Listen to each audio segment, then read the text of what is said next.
Hey, this is Mike, and I'm here to give you an update on the S&P 500 and gold and everything else. Is pre-market now is about 6:30 a.m.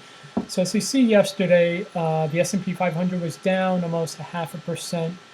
Gold took a sharp dive yesterday, down more than 3%, and it's down again this morning. Now, I've talked about in previous videos that when gold and the S&P 500 are both down, that usually means there's a 60% chance that the S&P 500 will be up the next day. Also, we have employment numbers coming in this morning. So those employment numbers have usually come in better than expected. So we could expect to see the S&P 500 have an update today, and then we have expirations tomorrow. So it'll probably be up tomorrow as well. So we should have a little two-day run for the S&P 500 hitting new highs.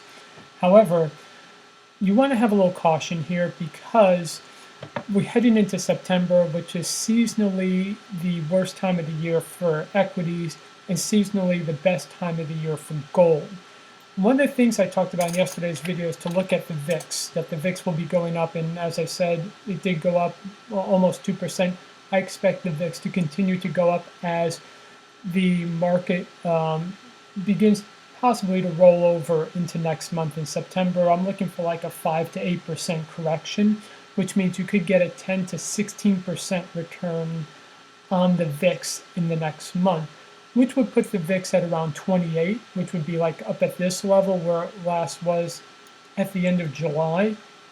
So if you're looking for like a nice short-term return, you could look at playing the VIX. Also, if you've been making a lot of money on equities, I would say use today and tomorrow as a good chance to take some profit and don't get greedy. Don't try to squeeze an extra 10 or 15% if you've already made 20 or 30%. So look at that. I'm into gold, and gold did take a big drop. But however, one of the things you gotta know about gold is it kind of has a different sort of movement behavior than the S&P, where the S&P has these violent spikes upward, and then they bottom out and consolidate at the bottom and build out. What happens with gold is that when it rises, it consolidates at the top and then has these giant spikes downward, and then it spikes back up. So if you're into gold, I would not worry about it. Use this as a buying opportunity.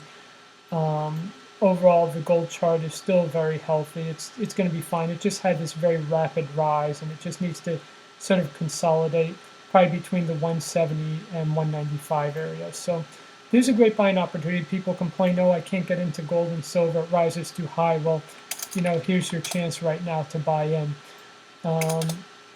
So like I said, take today is up as an opportunity to take profit in the S&P 500. Look at the VIX as a great short-term play over the next month.